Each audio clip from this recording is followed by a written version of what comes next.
तो क्या हाल है आप सबका। तो यार आज हम बात करेंगे बॉलीवुड की एक ऐसे सतरंगी गिरगिट के बारे में जो सिचुएशन के हिसाब से अपना रंग कभी भी बदल लेते हैं। मतलब दिखाने को तो वो डॉलर बिग बॉस पहनते हैं, लेकिन अंदर ही अंदर रूपा की चड्डी पहनकर घूमते हैं। क्या आप भी नहीं समझे? अरे यार मतलब इसके दिखाने के दांत अलग और खाने के दांत अलग है। जो अपने देश से इतना ज्यादा प्यार करते हैं कि कहीं प्यार ओवरलोड हो जाने की वजह से इनकी मौत ना हो जाए, इसीलिए इन्होंने कनाडियन सिटीजनशिप लेकर रखा है, जो बाहर से इंडियन और अंदर से एक प्योर कनाडियन। और ऐसे लोगों को मैं प्यार से फालतू के देशभक्त बुलाता हूँ। जहाँ पर दूसरे सेलिब्रिटीज अपने नेक्स्ट मूवी की प्लानिंग बना रहे होते हैं, वहाँ पर हमारे ये भाई साहब अपनी 4-4 मूवियां लॉन्च कर देते हैं, क्योंकि इनके ज्यादातर मूवीज देशभक्ति पर होता है। और देशभक्ति वाली फिल्में बनाने में प्लानिंग की कोई जरूरत नहीं पड़ती, क्योंकि सारा प्लानिंग तो सरकार या फिर आर्मी वालों ने काफी पहले ही करके रखा है। तुम्हें बस अपना कैमरा, 4-5 सस्ते एक्टर और उस मूवी को 2 घंटे तक जबरदस्ती खिंचवाने के लिए कुछ ऐसे चूतियापों से भरे हुए सीन से ऐड करना है, जिसका उस मिशन के साथ कोई लेना देना नहीं है, क्योंकि इन्हें हमारे उस हिस्टोरिकल मोमेंट का इंटरनेशनली मजाक भी तो बनाना है। एग्जांपल के तौर पे तुम मिशन मंगल मूवी में तापसी पन्नू द्वारा पेली जाने वाली इसी बकचोदी को देख लो। रोड से नजर मत हटाना। अब 4th गियर डालिए। 4th गियर डालिए 4th गियर। अब मुझे नहीं पता कि इस रॉकेट को लॉन्च करने के लिए इस लीवर को खींचने की क्या जरूरत थी, लेकिन जो कि सुनहरी बकचोदी को हमारे सो कॉल्ड फेमिनिस्ट ने पेला है, तो इसका कोई ना कोई लॉजिक तो जरूर बनता होगा। प्लीज कोई ये मत बोलना कि गांड में डाल लो अपना लॉजिक। एंड मूवी के अंदर ऐसे घटिया सीन्स डालने के बावजूद भी इन्होंने इस मूवी का प्रमोशन ऐसे किया जैसे मानो इस मूवी को देख लेने के बाद हमारे देश को एक बार फिर से आजादी मिल जाएगी, क्योंकि 15 अगस्त को लॉन्च हुआ था ना ये फिल्म। वैसे मूवी के नाम पर देशभक्ति दिखाना जरूरी भी है, वरना 32 करोड़ की बजट में तुम 290 करोड़ का बिजनेस कैसे कर सकते हो। एंड इसी तरह से ये लोग हमारे इमोशन के साथ बिजनेस करते हैं, और देशभक्ति के नाम पर लूटा जाने वाला पैसा कब इंडिया से बाहर चला जाता है हमें पता ही नहीं चलता। और इन फेक देशभक्तों की लिस्ट में जो दूसरे नंबर पे आते हैं वो है हमारे ये भाई साहब, क्योंकि पहले नंबर पे तो कोई और आते हैं। तो यार आओ अपनी छाती पीटते हुए स्वागत करो हमारे कनाडियन देशभक्त मिस्टर राजीव हरिओम घटिया उर्फ फेगू कुमार उर्फ अक्षय कुमार का, जो अपने हर दूसरे इंटरव्यू में ये कहता है कि कनाडा ने इन्हें सिटीजनशिप सम्मान में दिया है। About the Canadian thing, I am an honorary citizen. लेकिन शायद ये पूरे देश को पता होगा कि इसने कनाडा से सिटीजनशिप भीख मांग कर लिया है, क्योंकि कनाडा ने आज तक जिन 5 लोगों को ऑनरी सिटीजनशिप दिया है उस लिस्ट में अक्षय कुमार का नाम कहीं पर भी नहीं है। और इसका प्रूफ अक्षय कुमार खुद ही दे देते हैं अपने इस ट्वीट के जरिए, जहाँ पर ये एक्सेप्ट करता है कि इनके पास कनाडियन पासपोर्ट है, बट कनाडा जिन्हें सम्मान में सिटीजनशिप देते हैं उन्हें कोई भी पासपोर्ट नहीं दिया जाता, बिकॉज वो बस एक सिंबॉलिक सिटीजनशिप होता है। अब मेरा अक्षय कुमार से बस एक ही रिक्वेस्ट है कि वो अपने आप को कनाडा का एक ऑनरी सिटीजन बताकर देश के भोले भाले जनता का चूतिया ना काटे।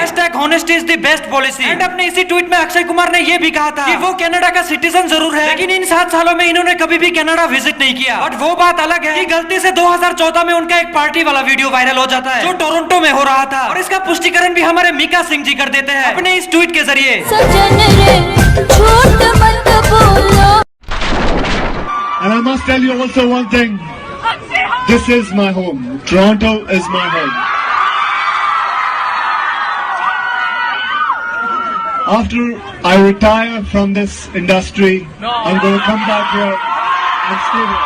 मतलब चाइना के प्रोडक्ट्स खरीदना और इसके मूवीज देखना बिल्कुल सेम बात है, क्योंकि पहले केस में तुम्हारा पैसा चाइना जाने वाला है और दूसरे केस में कनाडा। अब ऐसी चीजों का बॉयकॉट करोगे तभी तो इंडिया आत्मनिर्भर बनेगा। क्यों, सही कहा ना अक्षय भाई? And as always, I will do my best to make the people of Canada proud. तो यार वहाँ जाकर अपनी दुकान चलाओ ना, यहाँ पर क्या घुइया छीलने के लिए बैठे हो? सॉरी, अब हर जगह तो तुम फेक देशभक्ति दिखाकर सालाना 400 करोड़ रुपया तो नहीं कमा सकते ना। सही पकड़े हैं। As Canada is very close to my heart. वाह क्या बात है, 10 साल में कनाडा इसके दिल के करीब हो गया। जिस देश ने इसे कनाडा जाने के पैसे दिए वो कहाँ है फिर? I don't know. फालतू के देशभक्त मैं इन्हें ऐसा ही नहीं बुलाता, इनके इन्हीं हरकतों की वजह से बुलाता हूँ। यही नहीं, अभी और सुनिए। It is not terrorism जो होता है वो कंट्री में नहीं होता, वो कुछ एलिमेंट होते हैं। टेररिज्म तो इंडिया में भी है, इंडिया में भी है। अबे ओ करण जौहर की खुदाई से भटकी हुई आत्मा, एक बार खुद ही बोलते हो कि टेररिज्म किसी कंट्री में नहीं होता, दूसरी बार कहते हो टेररिज्म तो इंडिया में भी है। अरे कहना क्या चाहते हो? एंड तुम्हारे जनरल इन्फॉर्मेशन के लिए बता दूं, इंडिया वो देश है जो 70 सालों से टेररिज्म के अगेंस्ट फाइट कर रहा है। बट तुम्हें कैसे पता होगा, तुम तो कनाडा वाले हो ना। टेररिज्म जो होता है वो कंट्री में नहीं होता, वो कुछ एलिमेंट होते हैं। टेररिज्म तो इंडिया में भी है। देखा आपने लापरवाही का नतीजा है। ऐसे ही पोलियो की खुराक न लेने से पोलियो आपके बच्चे को पकड़ सकता है। अब आओ अक्षय कुमार की लाइफ को हम थोड़ा रिवाइंड करके देखते हैं। अब ये सिगरेट को भी स्वैग से बेचा करते थे।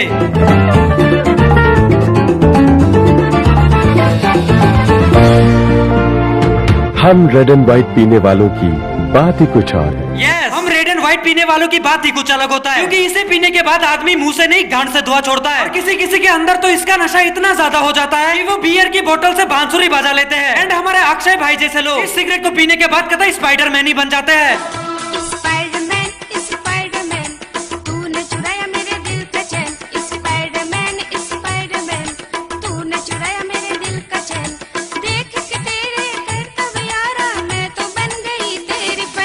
भोसड़ी वालों कोई बताओ ही नहीं, सिगरेट का ऐड बना रहा है ये, यहाँ पर शिलाजीत गोल्ड की नहीं, तो उसके लिए ये बंदरों जैसी बकचोदियां पेलने की कोई जरूरत नहीं थी। लेकिन अब 2020 में इनके अंदर इतना देशभक्ति भर चुका है कि आजकल ये ऐसे एड्स बना रहे हैं। हीरोगिरी ये पीने में नहीं है, ये देने में। इसे ही तो कहते हैं परफेक्ट बिजनेसमैन। पहले सिगरेट को भी स्वैग के साथ बेचो ताकि लोग सिगरेट पीने को कोई नशा नहीं स्टाइल समझे, और बाद में खुद ही कैंसर का हॉस्पिटल भी खोल लो ताकि जनता का चूतिया ऐसे भी कटे और वैसे भी कटे, क्योंकि $65 मिलियन किसी के अकाउंट पर ऐसे ही नहीं आ जाते। उसके लिए पब्लिक का चूतिया दोनों तरफ से काटना पड़ता है। बाद में ये सारे पैसे कनाडा ट्रांसफर होने वाले हैं। जोर जोर से बोल के लोगों को स्कीमें बता दे। कई ऑफर्स आते हैं, मैं आपको बताऊं, मुझे कई बड़े बड़े गुटखा कंपनी के ऑफर्स आते हैं कि करो, और अनगिनत सुनने वाले अमाउंट देने को तैयार होते हैं, लेकिन बात उसकी नहीं है। आज इतना बड़ा एक लाइन यहां जुड़ा हुआ है, कहां गया, स्वस्थ भारत, तो उसके लिए मैं ये काम नहीं करूंगा, गलत काम नहीं करूंगा। अब खबरदार अगर किसी ने मुझे ये वीडियो दिखाकर नीचे ये कमेंट किया हो, बीवी यार सुबह का भूला अगर शाम को वापस आ जाए तो उसे भूला नहीं कहते, क्योंकि सुबह का भूला अगर शाम को वापस आ जाए तो उसे चूतिया बनाना कहता है। एंड हाँ, अक्षय कुमार ने कभी भी गुटखा नहीं बेचा, लेकिन बात अगर विलायती दारू की हो तो तुम्हें डॉलर्स में पेमेंट करने वाला है। अब कहानी कुछ अलग ही हो जाता है। An interesting week. I do what I can. Signature Premier Natural Mineral Water. अब इससे इन्हें कोई फर्क नहीं पड़ता कि इसे पीने के बाद इनके फैंस की हालत सुपरस्टार मुकेश जैसी हो जाएगी, क्योंकि ना बाप बड़ा ना भैया, सबसे बड़ा रुपया, जिसे ये फ्यूचर में कनाडा ट्रांसफर करने वाला है। आपके जो बॉलीवुड के साथी हैं इस तरह के प्रोडक्ट्स को एंडोर्स ना करें, क्योंकि बहुत ज्यादा लोग इन्फ्लुएंस होते हैं ये सब एडवर्टाइजमेंट देख के। तो ऐसा है कि जनाब, ऑडियंस को भी पता होना चाहिए किसको फॉलो करना चाहिए, किसको नहीं करना चाहिए, किसको फॉलो करना चाहिए, किसको नहीं करना चाहिए। ला ला ला ला ला ला ला ला। अब यार जो भी कह लो, लेकिन अक्षय कुमार जैसा देशभक्त तुम्हें इस पूरे दुनिया में और कहीं भी नहीं मिलेगा, क्योंकि इनके तेल और टाइल्स में भी देशभक्ति छुपा होता है। बिल्कुल सही, घर का स्वाद है आपके खाने में सर, कमाल है। घर का स्वाद तो होना ही था, आपके घर से जो हूँ जैसे 130 करोड़ और हैं। फॉर्च्यून ऑयल तेल का डब्बा बेचने के लिए इंडियन आर्मी को यूज करने की क्या जरूरत थी, ये तो खैर इन्हें ही पता होगा, लेकिन मैं इतना जरूर बता सकता हूँ कि इसी तेल का इस्तेमाल करके बड़े बड़े डायरेक्टर्स को सेटिस्फेक्शन देते हैं और किसी दूसरे की मूवी को अपने नाम लिखवा लेते हैं, जैसे कि केसरी और पृथ्वीराज चौहान। प्राइम मिनिस्टर वाला नहीं, हिस्टोरिकल वाला।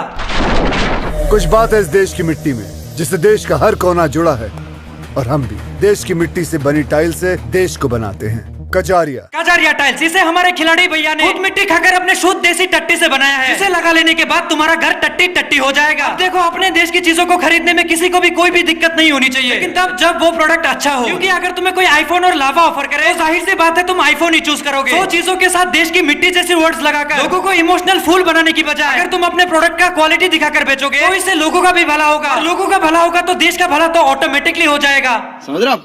समझ रहे हो ना? अब अपन लोग अक्षय कुमार की जिंदगी को और थोड़ा रिवाइंड करके देखते हैं। तो बात है उस जमाने की जब अक्षय कुमार को बॉलीवुड में उतने ही लोग जानते थे जितना कि आप एजाज खान को जानते हैं एज ए एक्टर। तभी संजय दत्त के ऊपर इलीगल वेपन और ड्रग जैसी खतरनाक चीजों को लेकर उनके ऊपर सुप्रीम कोर्ट में केस दर्ज होता है। अब हमारे ये भाई साहब बॉलीवुड की गटर में अपनी डूबती हुई नैया टिकाने के लिए संजय दत्त का सपोर्ट करने लगे, वो भी पोस्टर्स लेकर, क्योंकि संजय दत्त उस जमाने में बॉलीवुड पर राज किया करते थे। ऊपर से उनके पिताजी पॉलिटिशियन भी थे, तो जाहिर सी बात है अपने पर्सनल फायदे के लिए उन्होंने संजय दत्त का सपोर्ट किया था। लेकिन अब एक इनोसेंट बंदे की मौत पर उनसे एक ट्वीट तक नहीं हो सका, सिवाय उस फॉर्मेलिटी पोस्ट के जो ऑलमोस्ट सबने किया। लेकिन 2 महीने बाद सडनली भाई साहब अपने ट्विटर पर ये ट्वीट करते हैं, क्योंकि सड़क 2 को जो प्यार मिला था ना ऑडियंस से, सबका फट चुका था। इसीलिए तो हमारे खिलाड़ी भैया ने अपने लक्ष्मी बॉम्ब का ट्रेलर भी कैंसिल कर दिया था। तो मोरल ऑफ द स्टोरी, ये अपने पर्सनल फायदे के लिए एक क्रिमिनल का भी सपोर्ट कर सकते हैं, लेकिन जब इन्हें कोई अपना पर्सनल फायदा नहीं दिखाई देता, अब ये उसके नाम पर 2-4 ढंग के ट्वीट भी नहीं कर सकते। साले कुत्तों की जिंदगी। And type RIP for them, जो ये समझता है कि अक्षय कुमार एक आउटसाइडर है, क्योंकि अक्षय कुमार स्कूल फ्रेंड रह चुका है साजिद के, जो पेशे से एक फिल्म प्रोड्यूसर है। ये कोई ऐसे वैसे प्रोड्यूसर नहीं है, ये पूरे खानदानी प्रोड्यूसर है। मतलब इनके बाप भी प्रोड्यूसर, दादा भी प्रोड्यूसर और ये खुद भी प्रोड्यूसर, जो अक्षय कुमार को काफी पहले से काम देते आ रहे हैं। कुमार क्यों? मतलब he is a very big star, मानता हूँ, इसलिए क्योंकि वो आपके दोस्त हैं, और आपको इजी एक्सेस मिल जाता है उनसे, इसलिए वो आपकी हर फिल्म में आते और नजर आते हैं। क्या Akshay has been in my school 1 year junior to me, और खिलाड़ी के वक्त जब 1989 के आसपास मैंने उसको ब्रेक दिया था पहली फिल्म। तो अक्षय कुमार को एक आउटसाइडर कहना शायद मेरे ख्याल से 100% सही नहीं होगा। उसके बाद देन आफ्टर तो आओ आप नजर मारते हैं इसके रिलेशनशिप स्टेटस की तरफ। न्यूज और आर्टिकल्स की माने तो इनका रिलेशन हमारे फोन नंबर के जितने डिजिट्स हैं उससे भी ज्यादा लड़कियों के साथ रह चुका है। और कमाल की बात तो ये है, जब ये रवीना टंडन के साथ एंगेज थे अब इनका चक्कर रेखा के साथ भी चल रहा था, जो उनसे 13 साल बड़ी है। मैं बस इसे उस कैटेगरी का समझता था, लेकिन ये मैंने कभी ना सोचा था कि अक्षय भाई एक्सक्यूज मी आप भी। एंड जब रवीना को इसका पता चला तब इसके साथ भी वही हुआ। तो हमारे महेश भोसड़ी वाले के साथ काफी बार हो चुका है। उसके बाद ये ट्विंकल खन्ना से शादी कर लेते हैं, एंड शादी के बाद भी इनका कई सारे लड़कियों के साथ चक्कर रह चुका है। बड़ा हरामी हो बेटा। जिसमें से एक है हमारे बॉलीवुड की सबसे खूबसूरत लड़की प्रियंका चू। तभी मैं माफ करना, गुस्से में इधर उधर निकल जाता हूँ। जिसने अपनी खूबसूरती चमकाने के लिए प्लास्टिक सर्जरी भी करा के रखा है। अब इतने सारे बकचोदियों को बिल्कुल सही से अंजाम देने के बाद भी हमारे खिलाड़ी भैया को इतना सा भी शर्म नहीं आया अपने इंस्टाग्राम पर ये पोस्ट करते हुए, जो समाज अपनी औरतों को इज्जत नहीं दे सकता उसे अपने आप को इंसानी समाज कहने का कोई हक नहीं। अरे चाचा भांग का कौन सा गोला खा करके ऐसी बकचोदियां पेल लेते हो? क्या आप वो दिन भूल गए जब आपने हमें सड़क पर चलती हुई लड़की को देखकर कुत्ते की तरह आओ करना सिखाया था? अरे आपसे ही तो हमने सीखा था। क्या माल है बोलना। क्या आपको वो दिन भी याद नहीं जब आपने एक फैशन शो को babachaddi.com की जगह naughtykanada.com समझ लिया था? आशिकों में दिल का मुझे जीना मत सिखा, मुंह में ले लन मुझे छोड़ना मत सिखा, टूटा मेरा दिल उसे जोड़ना मत सिखा, मुंह में ले लन मुझे छोड़ना मत सिखा। जो समाज अपनी औरतों को चले एक काम कर, 200 रुपए दे और 50 रुपए काट ओवर एक्टिंग के वजह। एंड अब पबजी बैन होने के बाद से अक्षय कुमार को लेकर एक और नया कंट्रोवर्सी खड़ा हो गया है, क्योंकि पबजी बैन होने के ठीक एक दिन बाद इन्होंने एक इंडियन गेम को प्रमोट किया था। लेकिन कुछ दिन पहले उनके एक इंटरव्यू के दौरान जब एक रिपोर्टर ने उनसे मोबाइल गेम से रिलेटेड सवाल पूछा, अब हमारे भाई साहब का जवाब कुछ ऐसा था। घर में बैठ के वीडियो गेम नहीं खेलता, मैं असली गेम खेलता हूँ। बाहर जाके मैं भागता हूँ, स्विमिंग करता हूँ, रॉक क्लाइंबिंग करता हूँ। ये करने से ना मोटापा आ जाता है। मतलब हमारे so called Akshay Kumar mobile games नहीं खेलते क्योंकि इससे मोटापा आ जाता है, लेकिन तुम अक्षय कुमार का ये गेम खेलो, इससे घर बैठे बैठे तुम्हारे 6 पैक एब्स आ जाएंगे। एंड हमारे अक्षय कुमार के पास पैसा ही पैसा होगा। और रहा सवाल इस गेम की, तो इस गेम को मैं भी खेलने वाला हूं, लेकिन 3 महीनों में पबजी को टक्कर देने वाली गेम बनाने के चक्कर में अपना मजाक बनाकर मत रख देना। #request 2.0। अब इस वीडियो को देखने के बाद नीचे बहुत सारे लोग ये जरूर कमेंट करेंगे, अबे चूतिया मुंह बंद कर अपना। मुझे पता है अक्षय कुमार कितने भले इंसान है, वो कितने सारे डोनेशंस करते हैं। तो पहली बात तो ये तुम जिसे डोनेशन बोलते हो मैं उसे गिव एंड टेक बोलता हूं, क्योंकि ज्यादातर डोनेशन अपने इमेज को क्लियर करने के लिए होता है या फिर अपने पास्ट को छुपाने के चक्कर में, वरना डोनेशन तो साइलेंटली भी किया जा सकता है। लेकिन ये लोग अपने डोनेशन का पूरे देश में ढोल बजाते हैं, क्योंकि इससे फॉलोअर्स भी आता है और इमेज भी क्लीन होता है। एंड 20 करोड़ का फिल्म 200 करोड़ का बिजनेस भी करता है। एंड में उस 200 करोड़ का क्या होगा वो तो तुम्हें अब तक पता चल ही चुका होगा। एंड तुम लोगों से भी एक रिक्वेस्ट है, अगर कोई बंदा कुछ डोनेट कर रहा है बस इसीलिए उसको एक अच्छा इंसान समझना बंद करो। ऐसे तो बहनचोद कल को अगर विजय माल्या भी 2-4 करोड़ का डोनेशन कर दे अब तो तुम उसके नाम पर भी पोस्ट करने लगोगे, I know this person without any reason. और फिर भी अक्षय भाई थैंक यू प्रॉब्लम्स में लोगों के साथ हमेशा खड़े होने के लिए। अब इसके पीछे रीजन चाहे कुछ भी हो इससे कोई फर्क नहीं पड़ता। तो खैर यार आज के लिए बस, क्योंकि अभी मुझे अक्षय कुमार के फैन पेजेस से गाली सुनने जाना है। एंड सब्सक्राइब फॉलो वगैरह अपने हिसाब से देख लेना। तो मिलते हैं नेक्स्ट वीडियो में, तब तक के लिए take care and bye bye. क्या बोला? बंडों के हाई-फाई नहीं उसके बाद मुंह में लोगे वाईफाई। क्या मुंह में लोगे वाईफाई? सुनना अरे भाई सुनना अरे भाई सुनना अब क्या बोल रहा? सुनना अरे भाई सुनना यार अबे सुनना यार।